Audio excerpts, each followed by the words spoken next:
One India ಕನ್ನಡಗೆ ಸ್ವಾಗತ. ಸ್ನೇಹಿತರೆ, ಲೋಕಸಭಾ ಚುನಾವಣೆಯ ಕೊನೆಯ ಹಂತಕ್ಕೆ ಬಂದು ತಲುಪಿದೆ. ಇನ್ನೇನು ಬಾಕಿ ಉಳಿದಿರುವ ಒಂದು ಹಂತದ ಮತದಾನ ಪ್ರಕ್ರಿಯೆ ಮುಕ್ತಾಯಗೊಂಡ್ರೆ ದೇಶದ ಜನರ ಒಂದು ಕಾನ್ಸಂಟ್ರೇಷನ್ ಫಲಿತಾಂಶದತ್ತ ಹೊರಳುತ್ತೆ. ಫಲಿತಾಂಶಕ್ಕೂ ಮುನ್ನ ಇತ್ತೀಚಿನ ಹಲವು ವರ್ಷಗಳಿಂದ ಜನ ಚುನಾವಣೋತ್ತರ ಸಮೀಕ್ಷೆ ಬಗ್ಗೆ ಆಸಕ್ತಿಯನ್ನು ತೋರಿಸ್ತಾ ಇದ್ದಾರೆ, ಹಾಗೆ ಅದನ್ನು ನಡೆಸ್ತಾ ಇದ್ದಾರೆ. ಸ್ನೇಹಿತರೆ, ಜೂನ್ 1ರ ಸಂಜೆ ಅಂದರೆ ಜೂನ್ 1ಕ್ಕೆ ಕೊನೆಯ ಹಂತದ ಎಲೆಕ್ಷನ್ ಮುಗಿಯುತ್ತೆ. ಅದಾದ ನಂತರ ಎಕ್ಸಿಟ್ ಪೋಲ್ ನಡೆಯುತ್ತೆ. ಈ ಎಕ್ಸಿಟ್ ಪೋಲ್ ಅಂದ್ರೆ ಯಾವ್ದು ರೀತಿ ನಡೆಯುತ್ತೆ ಅಂತಂದ್ರೆ, ಎಕ್ಸಿಟ್ ಪೋಲ್ ಅವರು ಚುನಾವಣೆಯಲ್ಲಿ ಮತ ಚಲಾಯಿಸಿದ ನಂತರ ಅವರು ಯಾವ ರಾಜಕೀಯ ಪಕ್ಷವನ್ನ ಬೆಂಬಲಿಸ್ತಾರೆ ಎಂಬುದರ ಕುರಿತು ಮತದಾರರನ್ನ ಪ್ರಶ್ನಿಸುತ್ತದೆ. ಇದು ಚುನಾವಣೆಯ ಮೊದಲು ನಡೆಸಲಾದಂತಹ ಅಭಿಪ್ರಾಯ ಸಂಗ್ರಹದಿಂದ ಇದನ್ನ ಪ್ರತ್ಯೇಕವಾಗಿದೆ. ಮತದಾರರ ಮೇಲೆ ಪ್ರಭಾವ ಬೀರಿದ ಸಮಸ್ಯೆಗಳು, ವ್ಯಕ್ತಿಗಳು ಮತ್ತು ನಿಷ್ಠೆಗಳಂತಹ ಅಂಶಗಳನ್ನು ಗಮನದಲ್ಲಿ ಇಟ್ಕೊಂಡು ನೀಡಲಾಗುವಂತಹ ಚುನಾವಣೋತ್ತರ ಸಮೀಕ್ಷೆಯ ಫಲಿತಾಂಶ ಇದಾಗಿರುತ್ತೆ. ಇದು ಎಕ್ಸಿಟ್ ಪೋಲ್ ಅಂದ್ರೆ ಏನು ಅಂತ. ಸ್ನೇಹಿತರೆ, ಈ ಎಲೆಕ್ಷನ್ ನಡೆದ ನಂತರ, ಒಂದೊಂದು ಹಂತದ ಎಲೆಕ್ಷನ್ ನಡೆದ ನಂತರ ಕೆಲವೊಂದು ಸಮೀಕ್ಷೆಗಳು ನಡೀತು. ಅಂದ್ರೆ ಅದರಲ್ಲೂ ಕೂಡ ತುಂಬಾ ಫೇಮಸ್ ಆಗಿದ್ದು ಫೆಲೋಡಿ ಸಟ್ಟಾ ಬಜಾರ್ ಹಾಗೆ ಮುಂಬೈ ಸಟ್ಟಾ ಬಜಾರ್ ನಡೆಸಿದಂತಹ ಸಮೀಕ್ಷೆ ಹಾಗೆ ಬೆಟ್ಟಿಂಗ್ಗಳು. ಇದೀಗ ಫೆಲೋಡಿ ಸಟ್ಟಾ ಬಜಾರ್ ಹೊಸ ರೀತಿಯಾದಂತಹ ಒಂದು ರಿಸಲ್ಟ್ ಅನ್ನು ಕೊಟ್ಟಿದೆ. ಹಾಗೆ ಮುಂಬೈ ಸಟ್ಟಾ ಬಜಾರ್ ಕೂಡ ತನ್ನ ಒಂದು ಅಭಿಪ್ರಾಯವನ್ನ ವ್ಯಕ್ತಪಡಿಸಿದೆ. ಇದೀಗ ಆ ಎರಡೂ ಸಟ್ಟಾ ಬಜಾರ್ಗಳು ಏನ್ ಹೇಳ್ತಾ ಇವೆ, ಹಾಗೆ ಬಿಜೆಪಿ ರೆಡ್ ಝೋನ್ ಅಥವಾ ಡೇಂಜರ್ ಝೋನ್ ಅಲ್ಲಿ ಇದೆಯಾ ನೋಡೋಣ. ಸ್ನೇಹಿತರೆ, ದೇಶದಲ್ಲಿ 7 ಹಂತದ ಲೋಕಸಭಾ ಚುನಾವಣೆಯಲ್ಲಿ ಈಗಾಗಲೇ 6 ಹಂತದಲ್ಲಿ ಮತದಾನ ನಡೆದಿದೆ. ಲೋಕಸಭಾ ಚುನಾವಣೆ ಫಲಿತಾಂಶಕ್ಕೆ ದಿನಗಣನೆ ಶುರುವಾಗಿದ್ದು, ಚುನಾವಣೆ ಅಂತಿಮ ಘಟ್ಟಕ್ಕೆ ತಲುಪ್ತಾ ಇರುವಂತೆ ಬಿಜೆಪಿ ನೇತೃತ್ವದ ಎನ್ಡಿಎ ಮತ್ತೊಂದು ಅವಧಿಗೆ ಕೇಂದ್ರದಲ್ಲಿ ಅಧಿಕಾರದ ಗದ್ದುಗೆಯನ್ನು ಹಿಡಿಯುತ್ತೆ ಎಂಬ ಲೆಕ್ಕಾಚಾರ ಶುರುವಾಗಿದೆ. ದೇಶದ ಪಾಲಿನ ಅನಧಿಕೃತ ಎಕ್ಸಿಟ್ ಪೋಲ್ ಅನಿಸಿಕೊಂಡಿರುವಂತಹ ಸಟ್ಟಾ ಬಜಾರ್ನಲ್ಲಿ ಹೊಸ ಲೆಕ್ಕಾಚಾರ ಹೊರಬಿದ್ದಿದೆ. ಮತ್ತೊಮ್ಮೆ ಅಧಿಕಾರಕ್ಕೆ ಬರಬೇಕು ಎಂಬ ಕನಸನ್ನ ಕಂಡಿದ್ದ ಬಿಜೆಪಿಗೆ ಶಾಕ್ ಎದುರಾಗಿದೆ.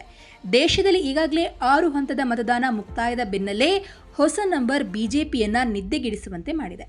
ಪ್ರಧಾನಿ ನರೇಂದ್ರ ಮೋದಿಯವರು ಈ ಬಾರಿ 400ಕ್ಕೂ ಹೆಚ್ಚು ಸ್ಥಾನಗಳನ್ನು ಗೆಲ್ಲುವ ವಿಶ್ವಾಸವನ್ನು ವ್ಯಕ್ತಪಡಿಸಿದ್ದು, ಇದೀಗ ಕಂಗಾಲಾಗುವಂತೆ ಮಾಡಿದೆ.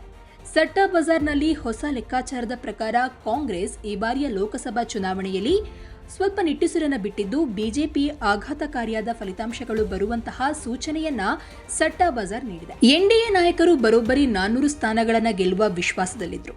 ಚುನಾವಣೆಗೂ ಮುನ್ನ ಬಿಜೆಪಿಗೆ 315 ಸೀಟ್ಗಳ ಅಂದಾಜು ನೀಡಿದಂತಹ ಸಟ್ಟಾ ಬಜಾರ್ 6ನೇ ಹಂತದ ಚುನಾವಣೆ ಮುಗಿದ ಬಳಿಕ ಬಿಜೆಪಿ 290 ಸೀಟ್ ಗೆಲ್ಲಬಹುದು ಅಂತ ಅಂದಾಜು ಮಾಡಿದೆ.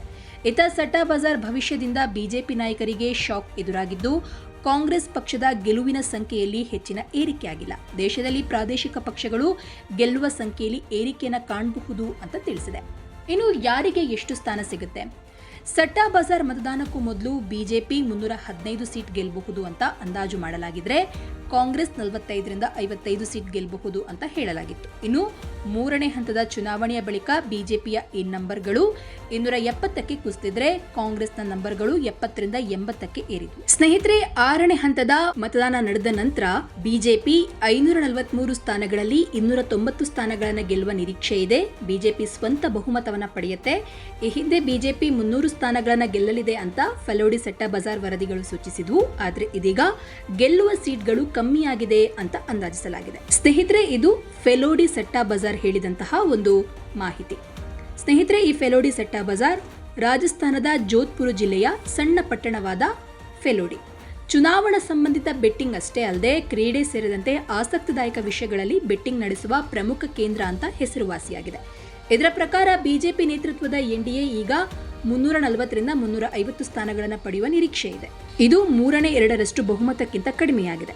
ಕಾಂಗ್ರೆಸ್ ಪಕ್ಷ ಸುಮಾರು 50ರಿಂದ 51 ಸ್ಥಾನಗಳನ್ನು ಗಳಿಸುವಂತಹ ನಿರೀಕ್ಷೆ ಇದೆ. ಈ ಬದಲಾವಣೆಗೆ ರಾಷ್ಟ್ರೀಯ ಪ್ರಜಾಸತ್ತಾತ್ಮಕ ಒಕ್ಕೂಟದ ಒಳಗಿನ ಇತರ ಪಕ್ಷಗಳ ಮಾತುಕತೆಗಳು, ಕಡಿಮೆ ಮತದಾನದ ಪ್ರಮಾಣ ಮತ್ತು ಚುನಾವಣಾ ಬಾಂಡ್ಗಳ ಮೇಲಿನ ಸುಪ್ರೀಂ ಕೋರ್ಟ್ ತೀರ್ಪು ಕಾರಣವಾಗಿದೆ ಅಂತ ಅಂದಾಜಿಸಲಾಗ್ತಾ ಇದೆ. ಸ್ನೇಹಿತರೆ, ಫೆಲೋಡಿ ಸಟ್ಟಾ ಬಜಾರ್ ಮಾಹಿತಿ ಹೊರಬೀಳ್ತಾ ಇದ್ದಂತೆ ಇದರ ಮಧ್ಯೆಯೇ ಲೋಕಸಭಾ ಚುನಾವಣೆ ಫಲಿತಾಂಶದ ಕುರಿತು ಮುಂಬೈ ಸಟ್ಟಾ ಬಜಾರ್ ವರದಿಯನ್ನು ಪ್ರಕಟಿಸಿದ್ದು, ನರೇಂದ್ರ ಮೋದಿ ಅವರು ಹ್ಯಾಟ್ರಿಕ್ ಬಾರಿಸುವುದು ನಿಶ್ಚಿತ ಅಂತ ತಿಳಿಸಿದೆ.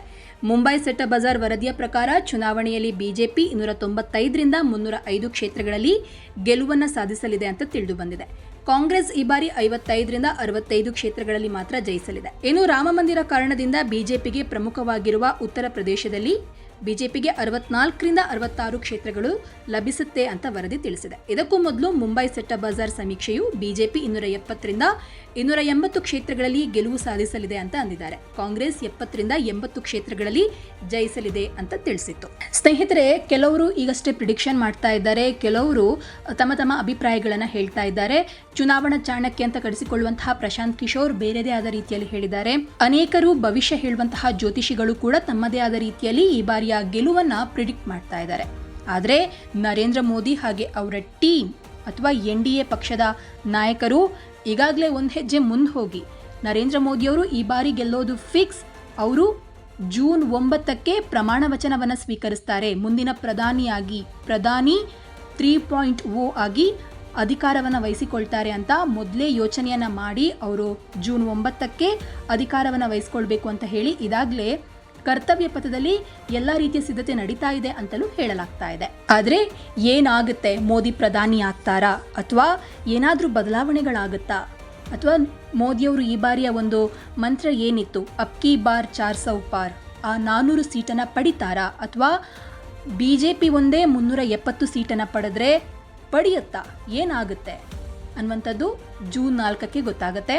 ಅದಕ್ಕಿಂತ ಮುಂಚೆ ಜೂನ್ 1ರ ಸಂಜೆ ಎಕ್ಸಿಟ್ ಪೋಲ್ ನಡೆಯಲಿದೆ.